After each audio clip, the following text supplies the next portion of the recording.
большой и сильный ветер, раздирающий горы, сокрушающий скалы пред Господом, но не в ветре Господь. После ветра землетрясение, но не в землетрясении Господь. После землетрясения огонь, но не в огне Господь. После огня веяние тихого ветра, и там Господь. Услышав сие, Илья закрыл лицо свое милостью своею и вышел, и стал у входа в пещеру. И был к нему голос, и сказал ему: «Что ты здесь, Илия?» Он сказал: «Возревновал я о Господе Саваофе. Сыны Израиля оставили завет Твой, разрушили жертвенники Твои, и пророков Твоих убили мечом.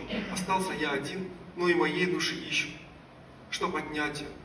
И сказал ему Господь: «Пойди обратно дорогою через пустыню в Дамаск, и когда придешь, то помажь царя Азаила в царя над Сирией,